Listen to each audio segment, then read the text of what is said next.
Magandang buhay at magandang araw. Ngayon, araw ng Sabado, sigurado busy day na naman tayo. At bago tayo lalayas, magluto muna tayo ng tanghalian kasi darating yung magnanay before lunch. At ito yung lulutuin ko ngayon, itong pasta.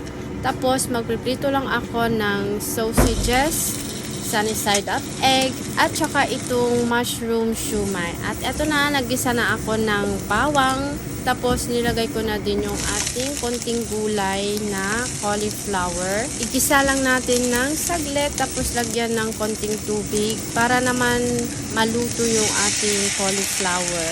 At pagkatapos nyan, ilagay natin itong pasta. Tapos lagyan na natin ng pampalasa katulad ng oyster sauce. Yung oyster sauce ko paubos na. Kaya kailangan ko nang ilabas yung isa. At nilagyan ko na din ito ng black pepper at saka konting light soy sauce at saka konting dark soy sauce para may konting kulay yung ating lulutuin. At pagkatapos nyan, i-mix lang natin para ma-mix lahat yung mga pampalasa na ating nilagay. At kapag okay na, lagyan din naman natin ng konting parsley at saka yung onion leaves para mas lalong bumango pa yung ating niluluto.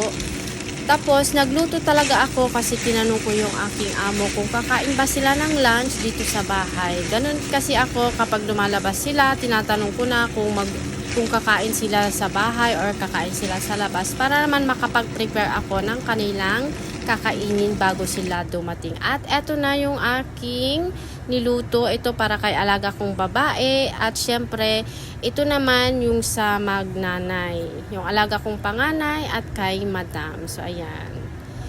So okay na, tapos pakainin ko lang yung alaga ko and then lalayas na kami para sa kanyang klase.